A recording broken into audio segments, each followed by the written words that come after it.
May CDC Liroa, shoutout sa inyo. Dito po mga kaangkop, maganda dito, sobrang tahimik dito. Dito sa may ano ba ito? Diversion. Talaw-Talaw Port Road, Ecotourism Road. Talaw-Talaw Road. Barangay ano, Talaw-Talaw ba to? O ano? Barangay Talaw-Talaw to eh. Saka dito sa may ano, sa may ito yung papuntang ano ba ito, Taliban ba ito?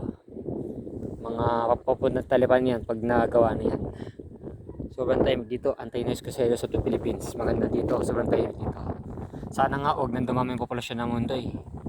Para mas marami mga ganito. Ito papakita ko sa dito po yung daan, papuntang ano yan. Yung papuntang mga Iyam. Ibabang Iyam ba yan?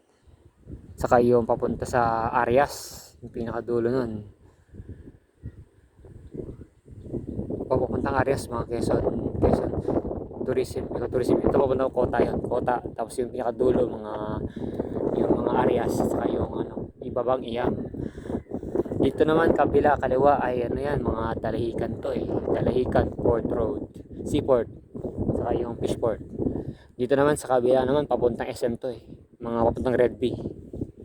Dito sa may bandang right ba yan? Ito ref. Dalahican, Fishport, saka Seaport. Dalahican yun. Dito naman right naman yung ano ba yun? Red Bee sa may SM City Lucena. Maganda dito, sana wag nang dumaming tao, papanalangin ko pagbawas na ng tao sa mundo eh, para wala mga noise polluter, violator, mga higit sa lahat, hindi lang noise pollution kundi yung lahat na, kasi may yung mga narcissistic na tao, sa psychopath, sociopath na mga maingay, mga noise violator, tapos yung mga nandi-discriminate sa kagaya kong introvert na PWD na may learning disability na may special needs.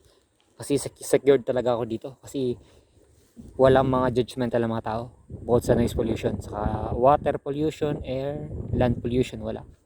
Light pollution ay sa ngayon wala pa, baka hindi pa nagagawa ito, hindi pa pinapailawan.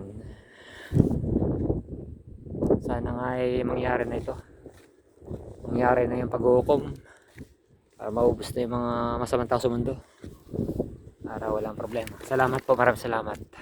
God bless you po.